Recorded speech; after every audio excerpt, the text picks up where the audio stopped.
Good morning students. आज हम इस वीडियो में बीएससी पार्ट फर्स्ट के मैथमेटिक्स के फर्स्ट पेपर विविक्त गणित के फर्स्ट चैप्टर से स्टडी प्रारंभ करेंगे। तो फर्स्ट चैप्टर में इसमें, और ये यूनिट फर्स्ट का ही चैप्टर है आपके, इसमें फर्स्ट चैप्टर है समुच्चय एवं तथ्य, सेट्स एंड प्रपोजिशंस। अब सबसे पहले कि समुच्चय क्या होते हैं, तो समुच्चय की हम परिभाषा दें तो समुच्चय की परिभाषा में कि कुछ एक वस्तुओं का या किन्हीं भी ऑब्जेक्ट्स का एक सुपरिभाषित संग्रह, यही समुच्चय कहलाता है। कि सुनिश्चित वस्तुओं के सुपरिभाषित संग्रह को समुच्चय कहते हैं।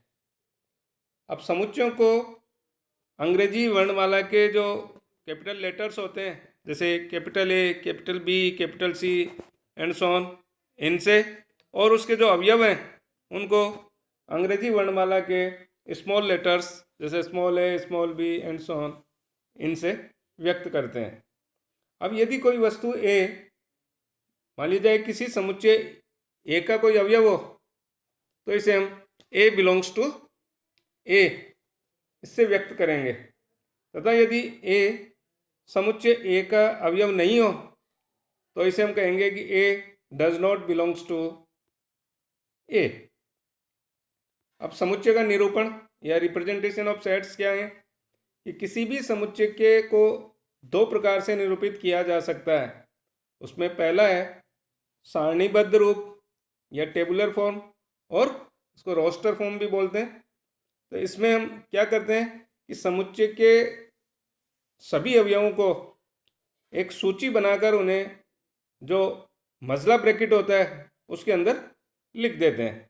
जैसे यदि किसी भी समुच्चय के अवयव 1, 2, 3, 4 एंड सो ऑन ये हों, तो इनका सारणीबद्ध रूप होगा एक ये जो मजला ब्रैकेट है, मजला ब्रैकेट के अंदर लिख दिया 1, 2, 3 एंड 4।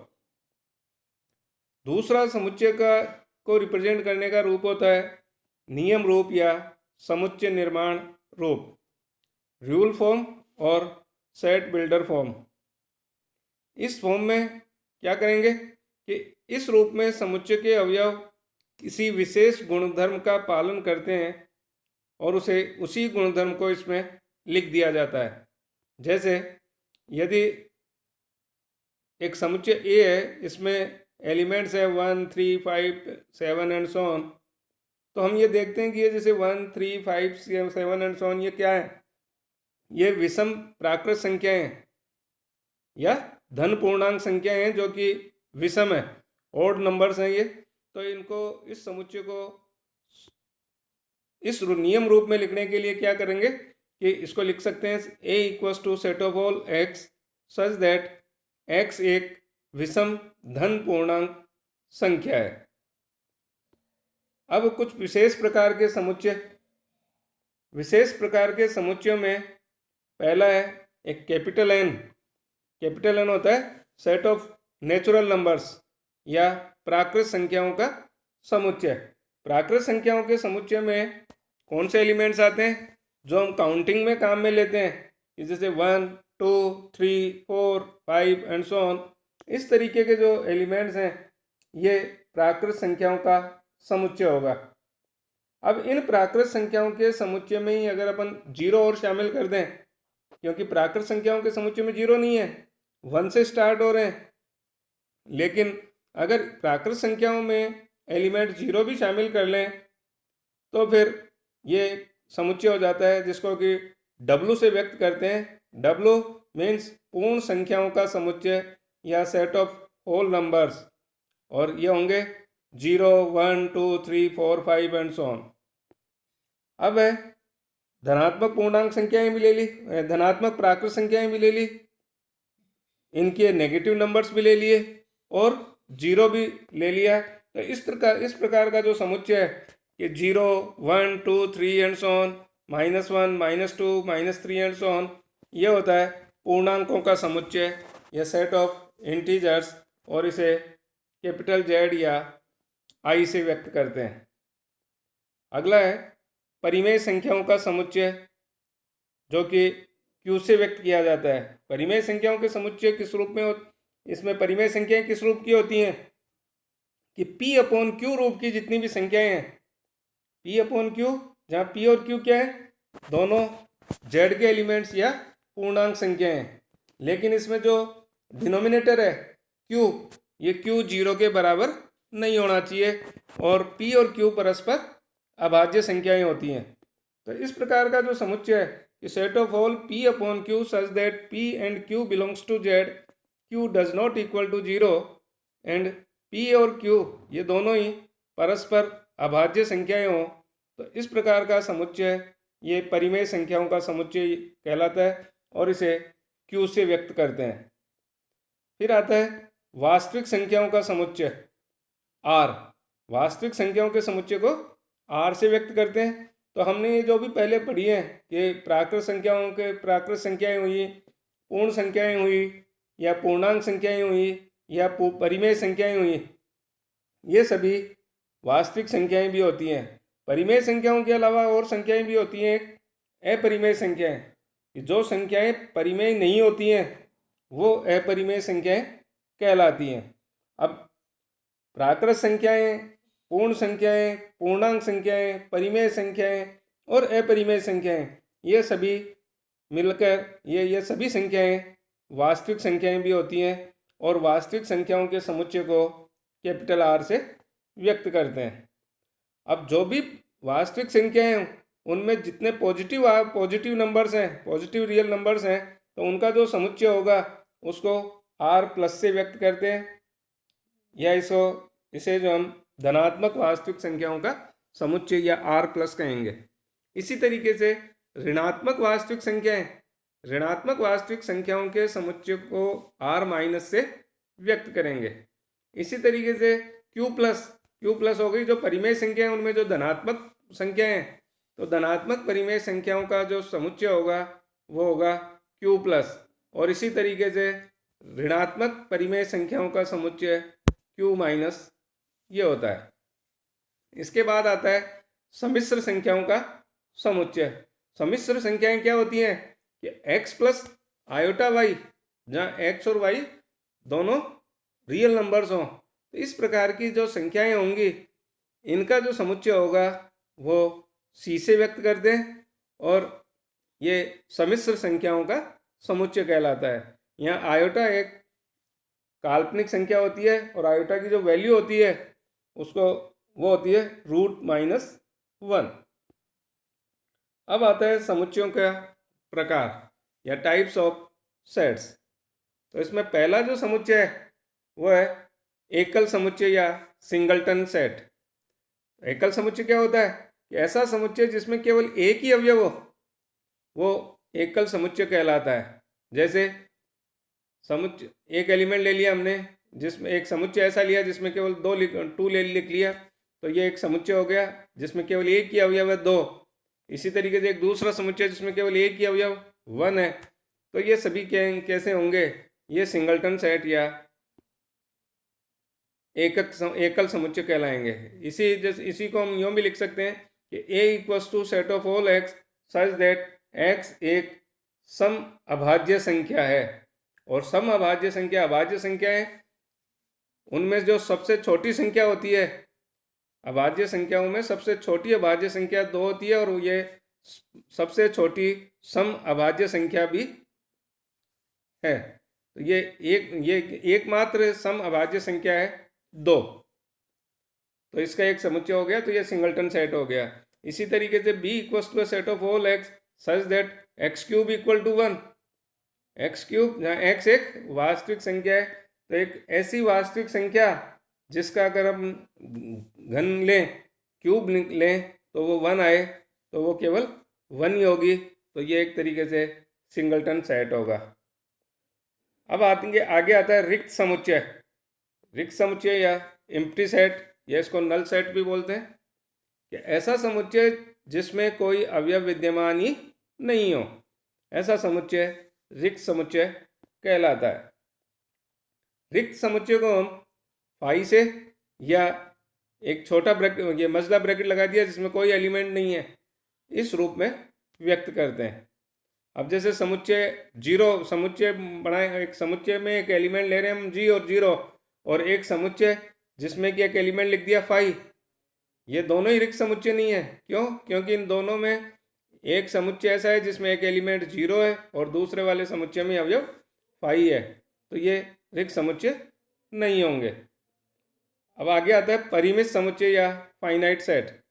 परिमित समुच्चय क्या होते हैं? ऐसा समुच्चय जिसमें विद्यमान अवयवों की संख्या सीमित हो। यदि किसी भी समुच्चय में अवयवों की संख्या फाइनाइट हो या सीमित हो तो वो समुच्चय परिमित समुच्चय कहलाएगा।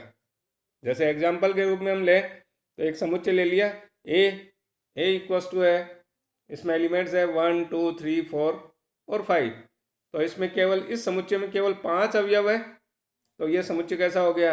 एक परिमित समुच्चय हो गया। इसी को हम नियम रूप में किस तरीके से लिख सकते हैं कि set of all x such that x is less than or equal to 5 and x belongs to n. तो ये वही है जिसमें के एलिमेंट्स हो गए कि एन में से हैं, यानी प्राकृत संख्याएं, और प्राकृत संख्याएं कैसी प्राकृत संख्याओं का समुच्चय है ये? जो कि 5 या 5 से छोटी हैं। तो ऐसी प्राकृत संख्याएं कैसी कौन सी हुई? 1 2 3 4 5, तो ये इसमें आ जाएगा।